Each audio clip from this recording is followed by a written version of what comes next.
It's not even done yet. Is this something you want the public to know? No. Are we recording? Oh, we are recording. No, don't put that in. Yeah, we won't put that. Well, Oh, man. Oh. Matcha. Wow. Did I tell you that matcha in Russian means urine? I was so glad that you didn't tell me that until now. Yeah. But now I can't unhear it. It's pronounced matcha. Ah. But yeah, matcha is urine. I can't unthink it. You've enlightened me. I'm smarter now. There's Closer. golden wisdom that, let's put this here. I want to lean back. Yeah, then lean the mic back. Lean back. And that's why these things are movable, is so that we can have the more comfortable living room environment that is... We match. We match. We got exactly the same color shirt. We got gray pants and both wearing Adam's shoes. Adam's Thank shoes. you, Adams, for sending us these shoes. We didn't plan this. We didn't. No, we didn't. When you say it like that, it sounds like we actually did. No, we didn't. I said we didn't plan it. I know, and but I you meant said we it in a didn't way. plan it. We certainly did not plan this. We most... Yeah. Okay. Marshall, what? I kind of forgot. Oh, yeah, conventions. No, before we get into... My mind's all over the place. I've had too much urine. I mean, matcha. Oh, yeah, matcha.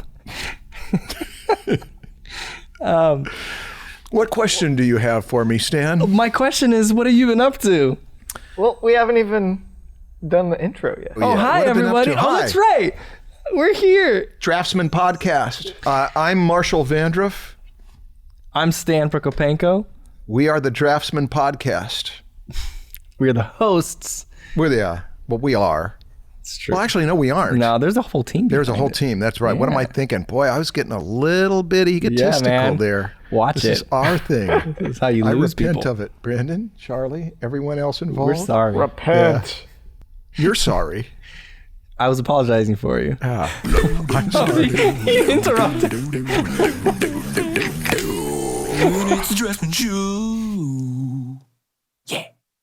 Oh, man. He totally interrupted us. He's just like, screw this. I'm playing the intro. Here we go. Take that. All right, Marshall, what have you been up to? I've been sitting and having lunch with you. It's been great. Yeah, we had a fun lunch. It's unusual. We used to have... Nobody cares about this. We had so many We got a lot of conversations. comments about people caring about food. Really? Discussions in one of the episodes. Oh, because you eat only yogurt. No, I And don't nuts. eat Well, people only were yogurt. saying they wanted to know more. They want to know more. I ate an apple yesterday. You're not helping your case. I know. You like that. You secretly like this attention. If you want people to ask you about your food, 'cause I love my food. I want everybody to know about it. I'll pretend like I don't want them to, and they will be aching to know every detail. Well, you just gave away your plan. It was, well, yeah. Who knows whether I just spoke the truth or not? You know. Where were we? We're going to do an episode on conventions. We both just recently came back from Lightbox Expo. I've only done Comic-Con and Lightbox. Those are the only two conventions I've ever been. Okay, so should I list my conventions? And Yeah, this is actually, I've kinda been like to SIGGRAPH. Oh yeah, It's like yeah, a tech SIGGRAPH. one? Is that what? Yeah. That was I was in high school. What year? I don't know. This was like 2004. Yeah, I went to SIGGRAPH a couple times right around then too. Boy, SIGGRAPH was a big deal. Yeah, is it not anymore? Yeah, it's a bigger deal now. Oh, it is. I don't go to it. I think it's... Do you know whether SIGGRAPH is a big deal anymore? Yeah.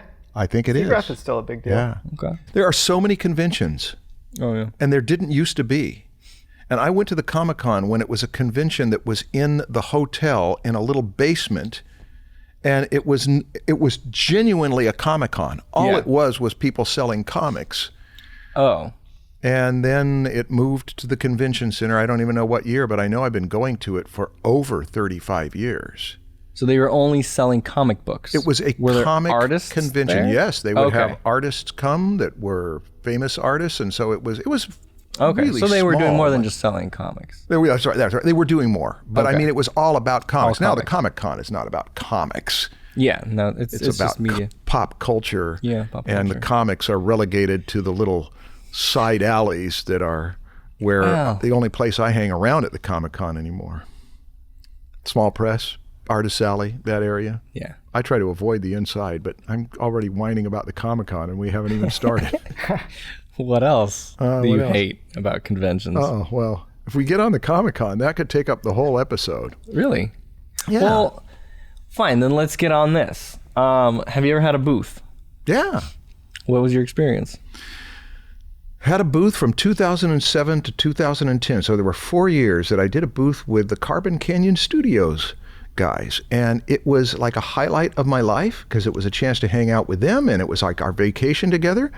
But in spite of it being a highlight, it was the 4 years that I didn't even see the Comic-Con because everything was about the booth. And they were extremely crowded years. They were some of the most crowded years I've ever seen the Comic-Con. More than now? To get from one side of the convention center to the other, because we had to do that, we were staying in the Marriott Tower that was connected to it, took 1/2 hour because you were trying to navigate through such solid crowds. You'd have to figure out, I'm going to go this way. It took a 1/2 hour just to walk from one side to the other to get to where our booth was. And I did not enjoy, other than the company and the fact that all sorts of illustrators and people in the industry came to that booth, and I got to know a lot of people, and it turned into a lot of professional opportunities too, some important ones for me. Yeah. But we gave up the booth because it was kind of too much hassle. And we recognized if we give up this booth, we'll never get it again. 4 years. 4 years, yeah. So what were you doing at the booth? Were you selling your work, your prints? Justin was selling original artwork. Vance was, I don't remember, I think he was selling sketchbooks. I wasn't really doing anything. You weren't doing anything? I was just being the resident dad. Were you just networking? Yeah, I was just Okay, well talking. that's a big one. That's what it was. It was networking. Okay. So it was one of those things. It was a great experience, but it was also hellish. Yeah. Because the logistics at the Comic-Con are the reason why when you start telling Comic-Con stories, they tend to go for how the logistics can create trouble. Let me tell one, and then I'll drop the rest of them. Okay. We were in our car preparing to go into the Comic-Con, and we got locked in the gridlock of downtown San Diego traffic, and we were stuck in that gridlock with the inability to get out of it for over 2 hours. And we had a booth waiting, so we had to have somebody stay with the car and somebody walk to the Comic-Con so there'd be somebody at the booth. And that was one out of about a dozen of the logistical problems that would happen, so that the whole thing becomes a swirl of how you're going to deal with having 120-some thousand people descend on one area. Yeah. Enough whining. Enough. If I don't whine, I don't know what to do. Well, back to the networking thing. To me, no, seriously though, to me, the best thing I've gotten out of all the conventions, including Lightbox, any of the 2 that I've been to, including the one half of, a veteran. Yeah, well, I've been to Comic-Con like 12 times. That's good. That's a history. Yeah. Yeah, maybe more, maybe 15. Huh? The best thing I've gotten from every year was the networking, meeting people, making connections that led to, doing things together. Like I had a booth this year at Lightbox, and I mean, yeah, we sold some stuff, but I think meeting some people is better. Is like we went to some dinners and some parties. Yeah. And I think that's going to lead to better things than the few sales that we made at the booth. Indeed. Yeah. It used to be for my students, especially pre-internet, that almost everybody who went into entertainment art, their career began at Comic-Con. Not everybody, but most of them. Because you had under one roof, everybody involved in entertainment art, the whole industry is all under one roof. So you would go there to not just a network includes showing your portfolio, but even if you didn't show your portfolio, you're meeting people. And nobody is more than a couple degrees removed from the people who will be hiring you or who will be your work peers. But also showing portfolios, not officially, but just offhand showing portfolios was where a lot of that kind of stuff happened. Yeah. Do you think showing portfolios often leads to actually getting jobs, or that's just like a really good way of getting feedback is to go show it to the people who are hiring? I have a controversial opinion. Perfect. Oh, you're just aching for it. Yes. I have seen a lot of students show their portfolio at conventions, and I have opinions about it. Yeah. One is you can get some terrible feedback from people who are hired to look at your portfolio and they don't know what they're doing, and they even have a checklist. Does this work have a focal point? And my student who was showing animation backgrounds, which are deliberately designed not to have a focal point, means that I lost points with this hired hand who's, oh no, I'm sorry, this stuff doesn't fit our criteria. That's the kind of thing that goes on when you've got 1 million people wanting to show their portfolio and 100 people have to be hired to look at the work. It isn't necessarily, it just isn't the best place to show a portfolio. But there is another reason, and that is that at the Comic-Con or any convention, if you're a person who has to look at portfolios, you are exhausted from looking at portfolios. And so when anybody says, can I show you my portfolio? They may be nice. They may say, sure, but inside they're saying, I wish you would just go away and leave me alone. I'm so tired of looking at portfolios. That is not the best circumstance to show your portfolio. So I think it's better to go there and meet people who might want to look at your portfolio sometime next week or in the coming month. That's my opinion. Okay. Whenever I was at my booth at Lightbox, it became a time for me to look at people's portfolios. And like, I don't even really hire artists that much, right? Like, I'm not an art director at a gaming studio that's constantly looking at portfolios and resumes and deciding what they need. Like, I'll hire one artist in a year based on your recommendation, and that's it. I'm not looking at many portfolios, but and they still come to me to ask their advice about stuff that's not even related to like figure drawing. It's like it's like an animation portfolio. I'm like, do you know I'm not an animator, right? But they want feedback, they right? do. They want feedback. But it is. I know what you're talking about. After like 3, I'm just like, oh no, everybody saw that I just did a portfolio review. And then they bring theirs the next day. And then it's just there was a line of for people to do portfolio reviews in my booth. So there's 2 reasons people want to show portfolios. They want feedback on their work. They're not looking for a job. They want you to be a teacher at the convention. Most that were asking me wanted me to, because they know I'm not like actually going to hire them. Yeah. They just wanted my feedback. And my response to that is the best place to get that feedback is in a classroom where it's geared at. But I've got to qualify this. Right. I've got to qualify this because some of the best feedback that I've given students, and some students have told me how important feedback happened at a convention floor. Really? And yes, and let me tell you one reason why it happens. Because when you are in school with a group of students in classes that see you every week, have you ever heard that an expert is anyone who comes from over 50 miles away or 500 miles away? That a prophet is not appreciated, but not in their own hometown.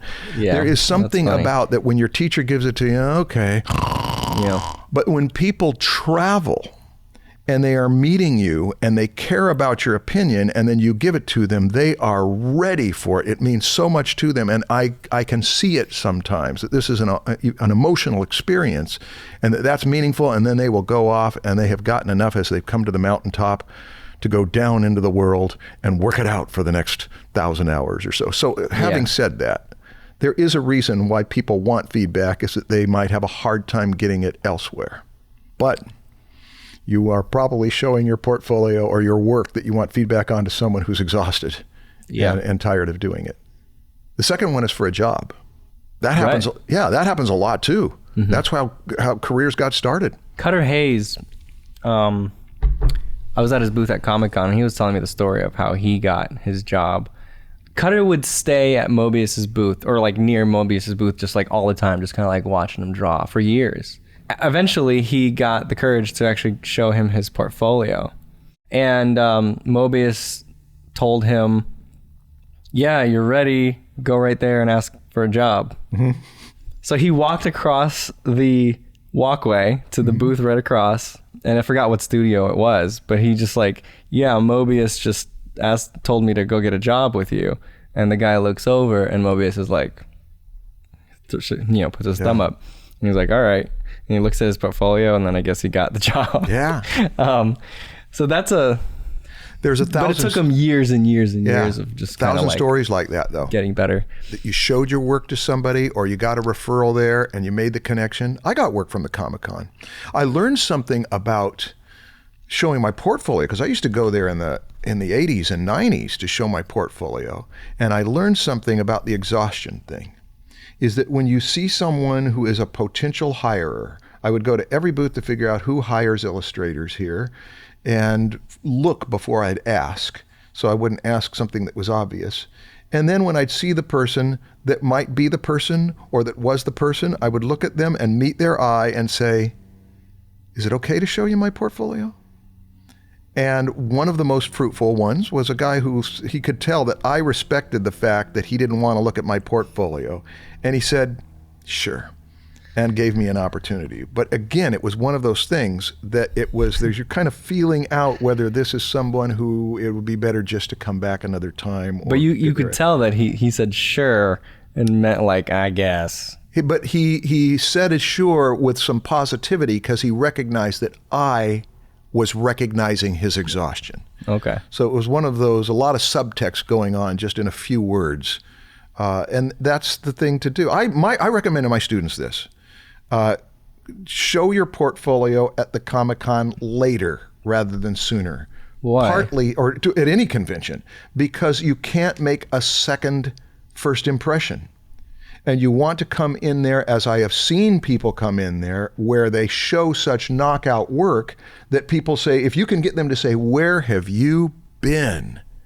That was a good portfolio showing.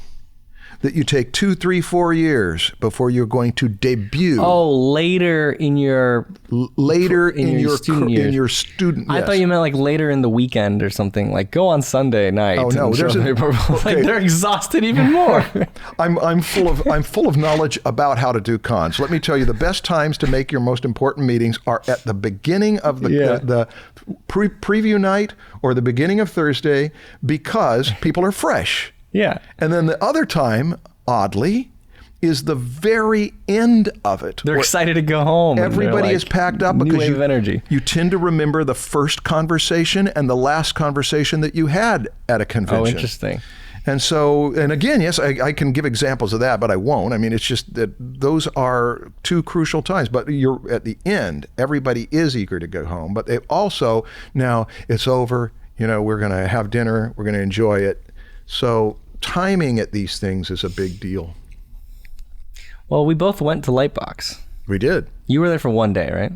I was there for 2 days. Oh, you were there for 2 days? Which days? Saturday and Sunday. I didn't know you were there on Sunday. Yeah, you saw me. Well, because I never saw you at Lightbox until the end of the day on Saturday. And then the end of the day. Didn't see you on Sunday. We were both trying to find each other, but we had a hard time. Huh. We did eventually find each other. I got to introduce you to Claire Howlett. Yeah. And some other people too. Yeah, so, I met a lot of people. And it was all a blur to you? It is all a blur. I did 3 panels, and they were all really good. Uh-huh. I think the one we did at Comic-Con really sucked. Mm-hmm. It was my first panel ever. Uh-huh. It was your 75th panel, right?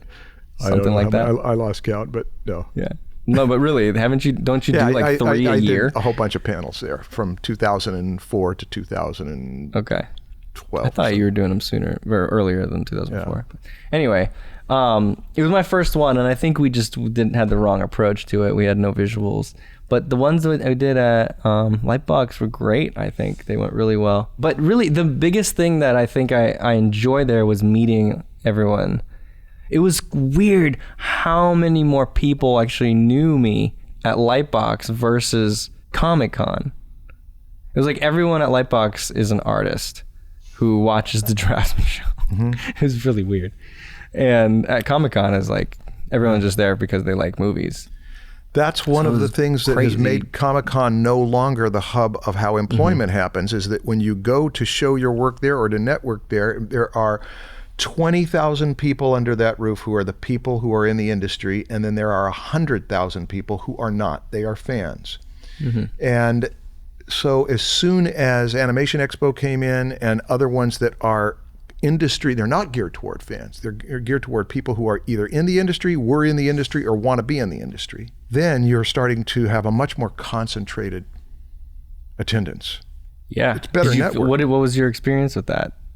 Did you have a different experience at Lightbox than at Comic-Con, or was it pretty much what Comic-Con was before? Yeah, I don't go to Comic-Con. I go there as a family reunion. I don't go there seeking work. I'm not going to any of these places seeking work. It's just to hang out. And Comic-Con has lots of logistical challenges, but it's where a long history of teaching, so many of my students are in the profession. It's a place to hang out. Lightbox was more concentrated. I really enjoyed it. And I made a note when at 1 year at Animation Expo, how many of my former students am I going to see this weekend? And I made a note. All of them. It was 160. Wait, what? At Lightbox? No, this was when I didn't make a note at Lightbox. Oh, okay. But years ago at Animation Expo, 160 of former 60? students, 160 Oh, wow. of former students that were there as professionals, as exhibitors, as people who might still be my students. So you get the idea that my whole purpose for doing this is that after all the logistical challenges where I go to Comic-Con and say, why am I doing this?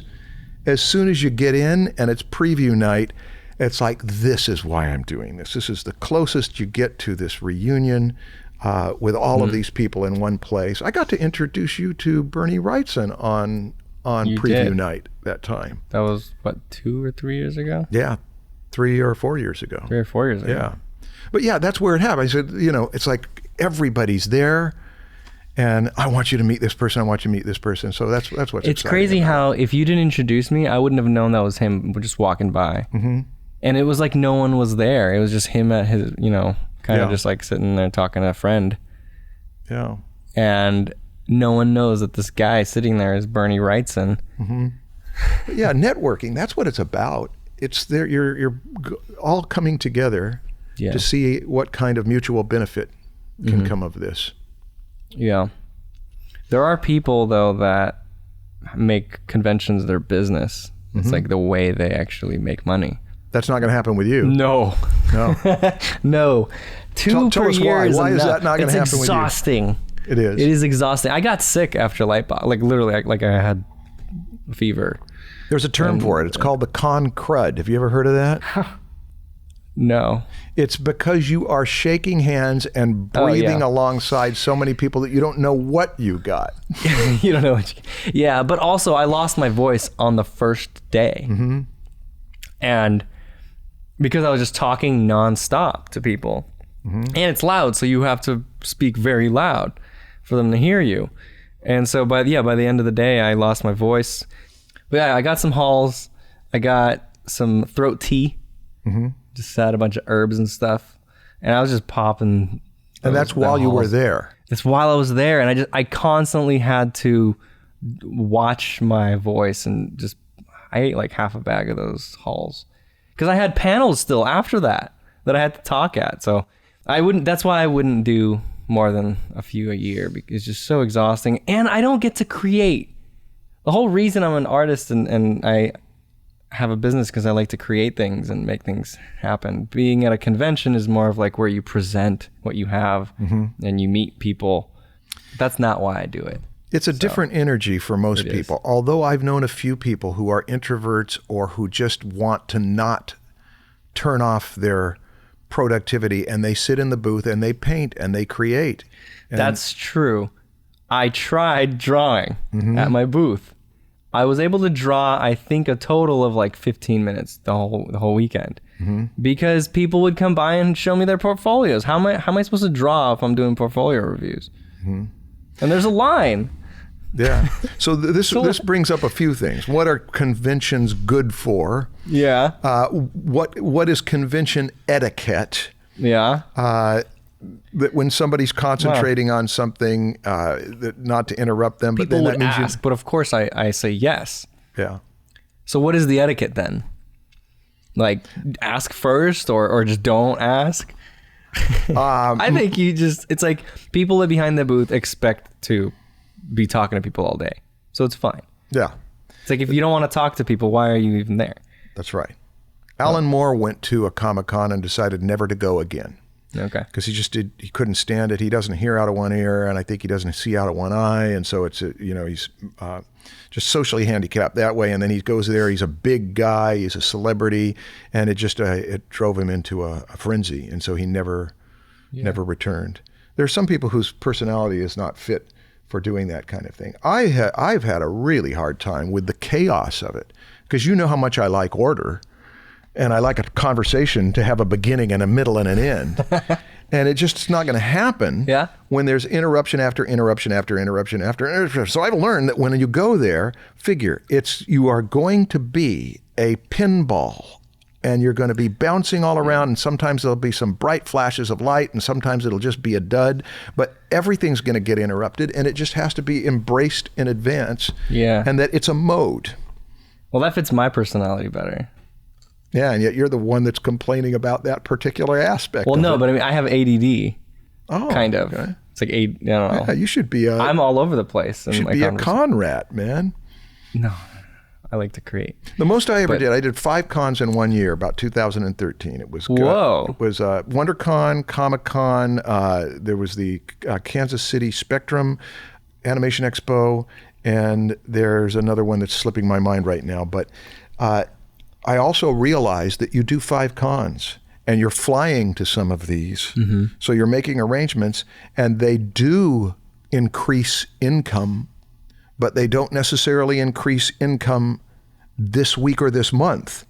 And so when you do that over a year, you recognize I've spent a lot of energy and money on going out and networking and socializing. What are you talking about? They increase income, but not this week or this month. Because it doesn't mean that you're going to, meeting with people that week or that month is going to bring it's the networking, not the selling. Yeah.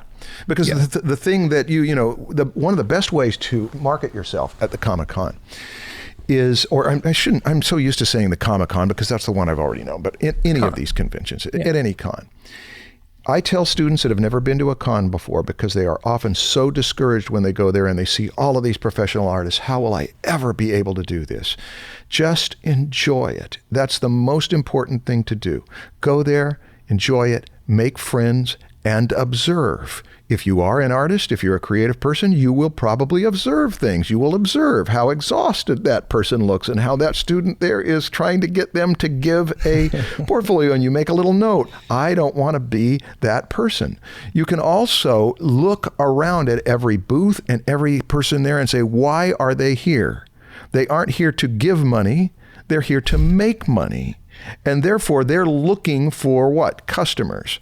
But I'm here to make money too. Which ones of these people need that need someone who can do what I offer? And if you didn't ever talk to anybody, but just walked around and observed that way, you are walking around in one of the most concentrated marketplaces for your interest that you could go to. So that's another thing. Just go there, enjoy it, learn and observe, and if you can, make friends.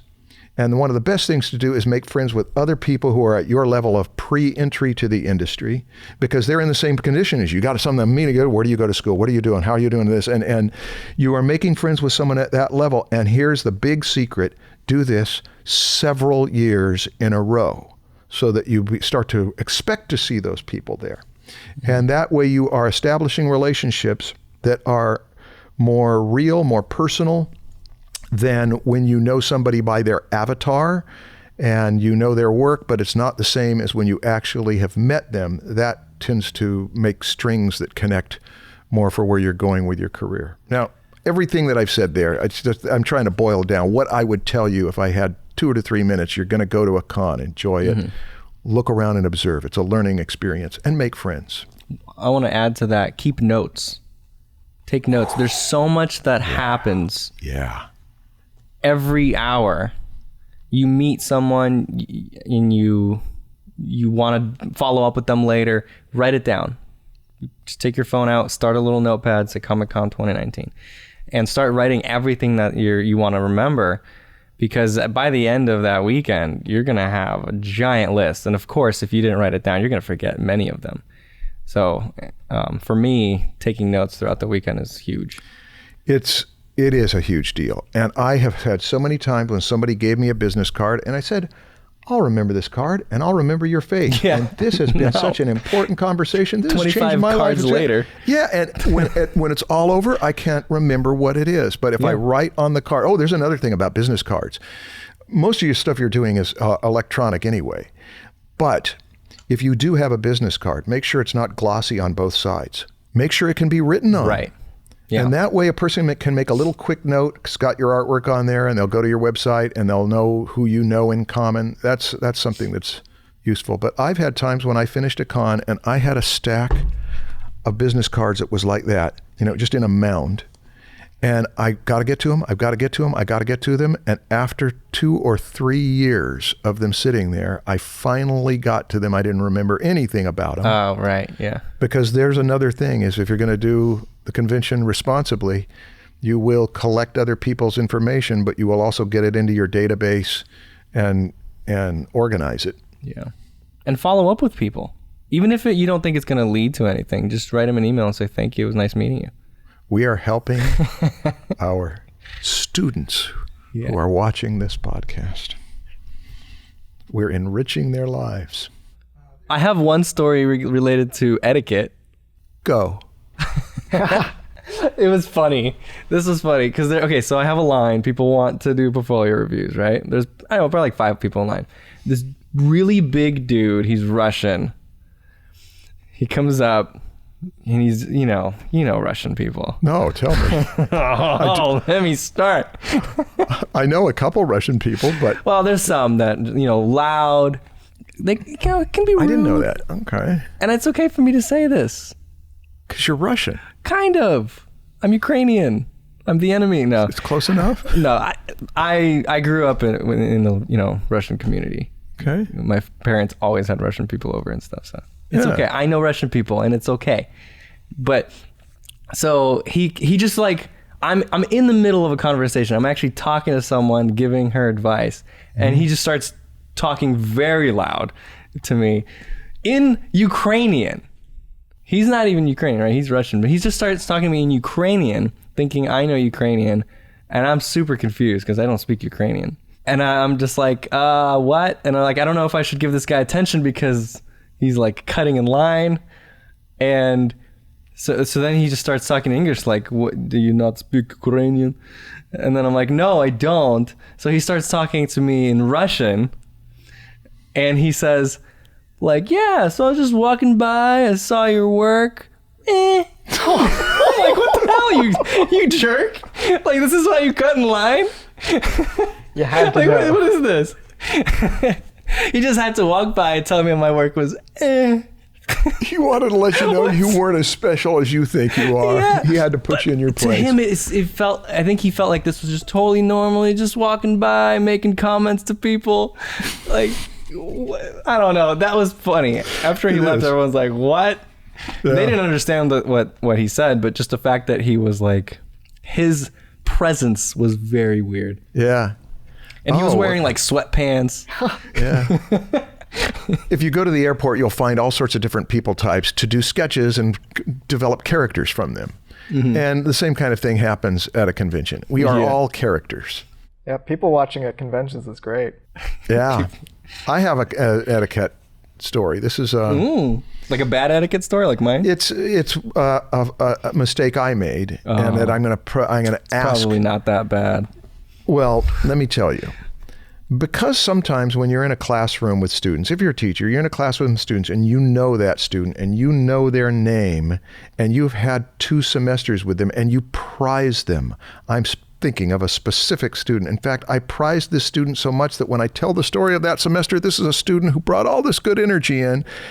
And then I was standing in a lobby at the Burbank Marriott a few years ago, and it was my turn to introduce this student to some very well-known artists, heroes and sheroes of this person's life, and I went blank on my student's name. And I thought, I can't stand here and stammer. Welcome to my life, Marshall. And I took a guess and it was wrong. And the moment it came out of my mouth, I knew it was wrong. And to see her face drop and then have to correct me and then make the introduction. And then I spent the next 20 minutes doing damage control. That's hilarious. That you, who I prize so much, in a different context, I went blank. Did you go home and cry in the shower? I didn't cry over it, but I'm still thinking about it 5 years later. Yeah. Because it was What's her name? I'm not going to tell you. You don't remember. I remember it. And she's forgiven for me for it, I'm sure, because I've sensed that. But here's what I want to recommend to keep that from happening. Oh, you have a trick? I've learned to do this when I see anyone, unless there's somebody there's no question they're going to know my name. I wouldn't have to do this with you. Of course. But if there's any doubt at all, to immediately say, good to see you, Marshall, and to let them know what the name was in case they couldn't remember it. And if you get in the habit of there's any question that this person might not remember a name, it's a way of helping them save face. It's a way of extending grace to the fact that this happens. It happens to everybody. Nobody remembers everybody's name at every time. And so that is also, well, here's something that's crazy. I'm whining again. You get these Comic-Con, you get these badges and they have your name on one side. Yeah, but it's always on the... It's always on the other side. It's And then if you turn the flipping thing around, it'll still find a way to go the other way. And I thought, how come somebody doesn't do the simplest thing in the world, which they did both up sides? At Idlewild? Yeah, you can print it on both sides. That way you never have that problem again. It's just too much work. It makes sense. They print on both sides. I know. So... It ought to be. Okay, so we've gone to the Comic-Con a number of times together. And then we kind of saw each other at Lightbox. Yeah. And then you've got CTN later. No. You don't have CTN. I canceled CTN. Are you going to tell us about that? Briefly. Give us the dirt. There's tension. Well, no. I canceled it. There were some planning problems. So I made a decision to just not go. Okay. So sorry to hear that. Logistical things. Got any other conventions this year? No. I think I'm just going to stick to Comic-Con and Lightbox. Okay. Yeah. And Lightbox is the professional one. Huh? And Comic-Con is the fan one. I would say Lightbox is more of art. Mm-hmm. And Comic-Con is more pop culture. You could be a fan and go to either one. Yeah. It's just that I think the focus is different of what is being presented there. But the fans at Lightbox are fans of Draftsmen and you, and which means that they are entering the industry or hoping to, or they're trying to get their game up as artists. They're usually also artists. Yeah.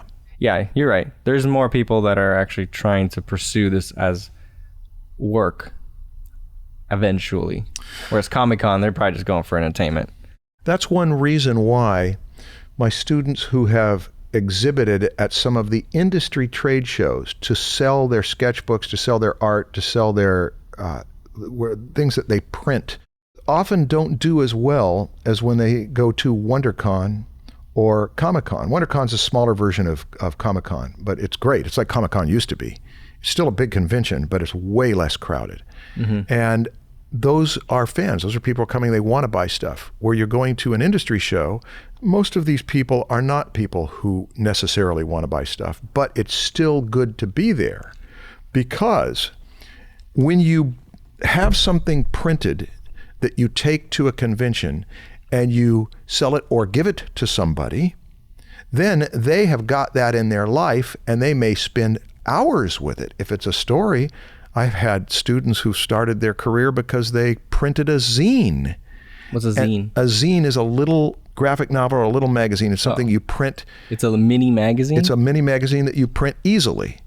You just come up with great ideas of your art or your comic or whatever. You print it. It's black and white. You give it to people. They even have a zine fest now at Anaheim Convention Center that some of my students went to and sold stuff. Aren't zines usually like fandom related, like a zine for a show or a comic? It might be. I don't know that much about it. This is where the ad should fit. Let's stick in an ad here. This episode is brought to you by the Proko Figure Drawing Fundamentals course. Learn the core concepts of drawing through the tradition of figure drawing, a process that will allow you to draw dynamic and three-dimensional people in any position and light them from any angle. This is a course that will walk you through the whole process, from drawing the gesture and motion of the pose, all the way to shading the forms. You'll explore how to simplify the torso into the bean and robo-bean, how to mannequinize the anatomical forms, and how to identify important landmarks on the body. You'll also learn how to measure proportions, exaggerate the pose, and keep your figures balanced. Each lesson includes assignments and example demonstrations, which serve as answers for the assignments. I've even included critique videos with real student assignments, so you can learn from their mistakes. So if you're interested in learning how to draw the human figure, and don't want your drawings to look like this, go to proko.com/figure. I've packed it with lessons and laughs, so you can have fun while learning serious drawing skills. Okay, back to the podcast. We're back! Woo! Voicemail! It's your favorite part of the show, Marshall. I like it because it's just the right balance of chaos. I don't know what's going to be on that voicemail. Unpredictability Again, and order. It's you one saying single that question. You don't know almost makes me think that you've heard this before. I have never heard these voicemails Why do you have before. to say that you've never heard it? It makes me question if you're being sarcastic. Because didn't you say that it was my favorite part? Yes. And so I was trying to qualify why it's my favorite part. It's a perfect Marshall doesn't have a balance. sarcastic bone. I know. I know. I was coming across as sarcastic when I was being sincere. It's almost sarcastic. It's like, I've never heard these before. I haven't. It's like, well, wait, have you? This one, Everything he says is a lie. this one was a common question after the learning to draw on the right side of the brain episode. Oh. Okay. Well, boy, this could get us in trouble. You in trouble. Hi, my name is Eric from Norfolk, Virginia, and I really enjoyed the episode drawing on both sides of the brain when you started arguing, debating about drawing from the imagination. I have gotten back into drawing in my 30s over the last 3 years, and I, much like Marshall, have always drawn from photos. And my entire goal with getting back into this is to draw from the imagination. And I would love to hear an episode or a discussion dedicated to drawing from the imagination, what the process is, the long-term process of what you should be learning and trying to get out of just drawing from photographs, basically. Any help there would be appreciated. Thanks. Love the show. I noticed on the comments of the both sides of the brain, one person after another say, elaborate. And Yeah, but this is going to be... Elaborating might take too long. I don't know. Do you want to do this one? this is the thing. If you want to know how to draw from the imagination, how about if you just study from the Proko figure drawing course and the anatomy course, study the books that I've recommended on my website. I've got those suggestions in the draftsmanship portion. It's a main theme of my teaching. When I teach drawing, it's almost always about drawing from imagination. And Andrew Loomis's stuff, and listen to what Kim Jung Gi says about it when he was at Art Institute Inland Empire in 2014. There's a 12-minute segment in there where he talks about the mechanics of what you do. We can put the time signature on there so people will know where to go for that. I mean, the resources for drawing from imagination, when I was seeking them, weren't there. Or they take it back, they were there, but I didn't know how to find them because there were so many books that didn't teach it. Yeah.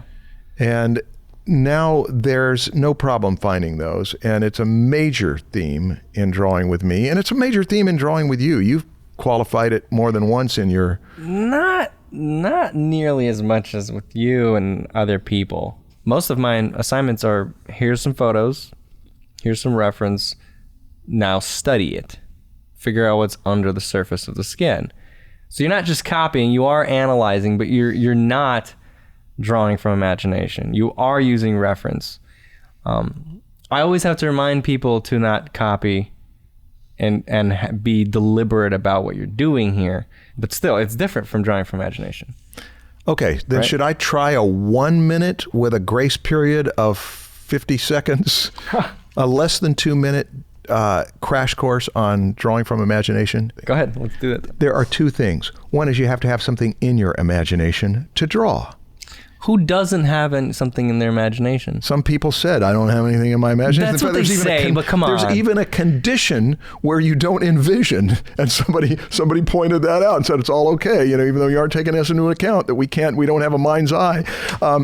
The first thing you do, you can segue out however you want, is to have something in your imagination. That means you say, I really don't want to just observe. I've got ideas that I want to put out on the paper. That's one aspect of it. The technical aspect of it is that you learn to draw. As Winsor McCay, who drew out of imagination amazingly, you learn to draw the block, the cylinder, the cone, the sphere and the ovoid. It's just a mashed sphere. And you learn to draw these in any position and tumble them around and know how to put the cross contours around them. And then you learn to simply build up more complex forms from that. And then you have the key to all drawing out of imagination. That's the way every person who has done it professionally has learned how to do it. Turn it into something that can be drawn. You can't learn how to draw a hand because it's too complex, but you can learn how to draw a cigarette pack and 3 train cars going over the cliff and a drop leaf table and the perspective of it. And you can put that together and you've got now the technical foundation for being able to invent a hand. That's what I teach. That's what you do teach. Yes, okay.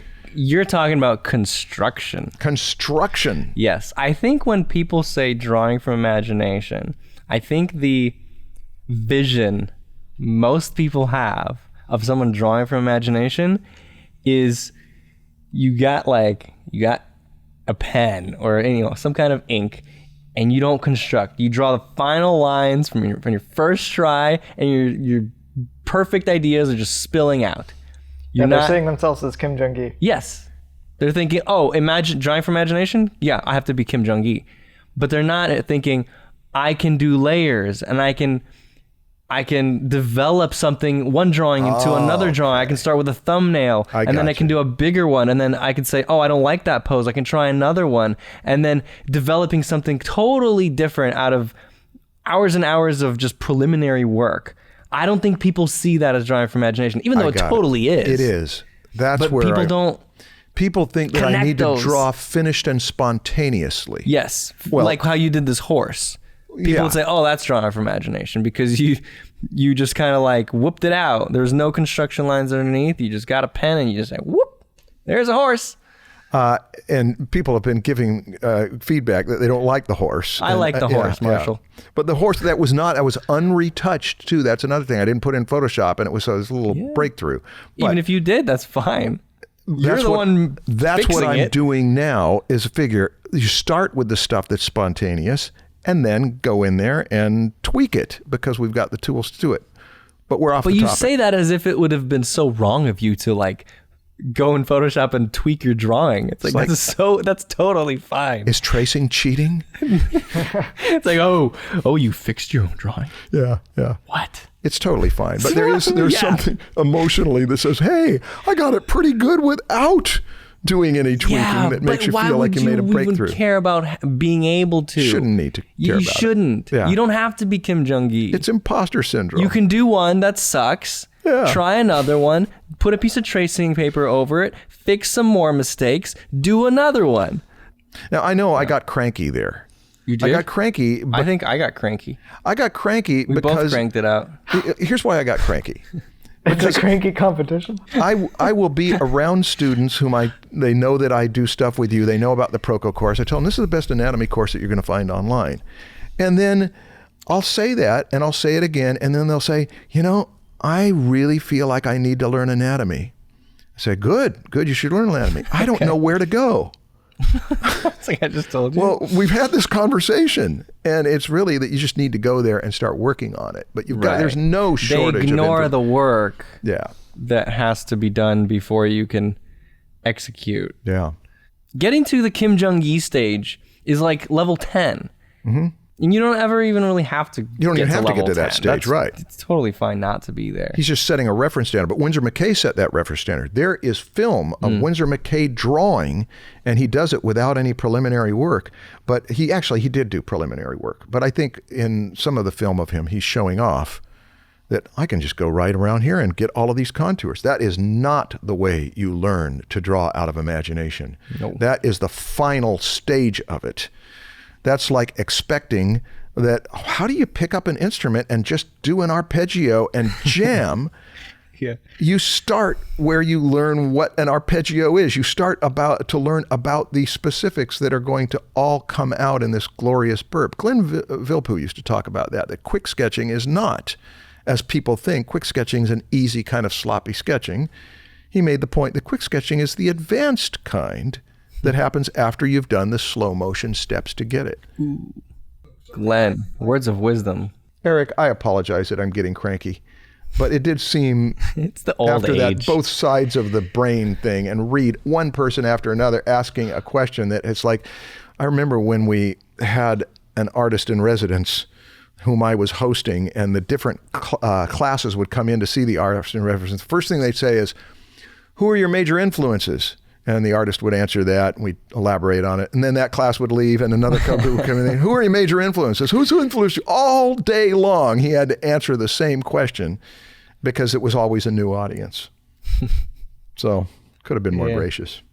Cool. All right. Marshall, Yeah? I'm excited for this next segment. I sure am too. What is it? I'm scared. All right, guys. We're not doing a What's Your Thing today. We aren't?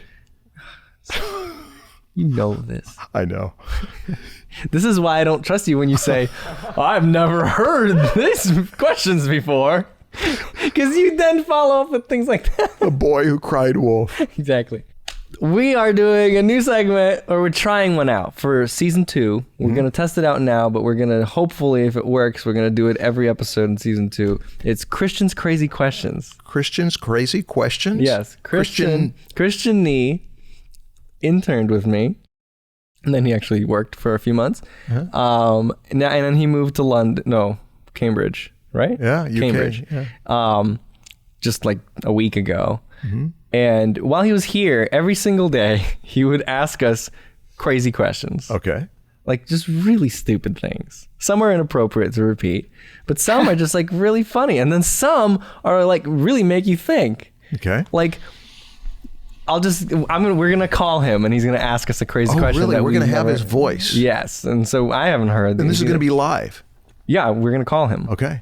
Yeah, he's ready. I think. Right. I hope he picks up. I hope he's still ready. Yeah, I don't know if he's in the UK right now, and he's like, "What time is it there?" I think he's still Will in you put New your York. He's still in Speakerphone New up? York. Okay. How do you do this? Put your speaker- He'll put it up to, or, okay. or I could just put it up to mine as well. Here, this is a better microphone. I'll do it here. Okay, I'm gonna call him now. Questions. There's gonna be people in the comments that are like, "What the hell are you guys doing? I hated the What's Your Thing, but I hate this even more." There will be that, and if we get enough of them, they'll cure us of this. We'll respond. We'll say no. We aren't going to do Christian's Crazy Questions. Oh, we're gonna do everybody Christian's hates Crazy it. Questions. This is fun. Let me have fun. Yeah, this lightens us up from a little too much martial seriousness. Is it a good volume? Ladies and gentlemen, Christian Nee. Hello. Hey. Hey, Christian. Hey, Stan. You're live. Oh, cool. Neat. Yeah. Do you have any questions ready for us? I do. This almost sounds like a recording. I do. It's like a soundboard. Yes. Yeah. It's totally not a recording. Is Marshall there? Yes. I'm here, Christian. Hey, Marshall. Good to hear your voice again. It's good to hear your voice, too. We should reminisce, but there's not time. We're live here.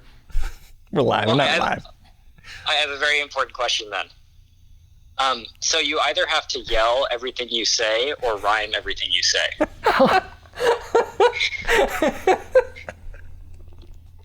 So stupid. I like that question. That's so easy for me to answer. You either have to rhyme or yell. I would say I would rhyme everything I say. Well, part of the caveat is that See? It's not a genie wish. You actually have to think of the rhymes. So You have to, yes. Yeah, I get it. You have to put effort into rhyming everything. What happens if you don't rhyme? If you fail? You get punched in the stomach. Oh. Does the physical damage actually happen when you get punched in the stomach? No, it doesn't. So it's just you only feel the pain of the punch. Yeah. Okay, because I feel like if I got punched in the stomach every time I failed to rhyme, I would be punched in the stomach many times per day. yeah, you would die much sooner. Yeah, I don't know. Yelling, I feel like I would lose my voice and I wouldn't be able to yell anymore, and then so that means I wouldn't be able to talk anymore. And then every situation in life it gets a lot more awkward. Like weddings and funerals become a lot more unpleasant because you have to yell. And then when Cooper goes to sleep at night, I can't talk to Melissa at all because I have to pretty much wake up Cooper. Yeah. So I can't talk. Good insights. Yeah. What about you, Marshall? I would rhyme. You would rhyme too. Yeah. I yell too much anyway because I'm usually speaking to groups and I'm talking too loud, and afterwards I feel like I yelled at everybody. And there is a mental condition where you rhyme constantly that happens to some people. I knew a guy who had it for a while. That everything, he'd find a rhyme for everything.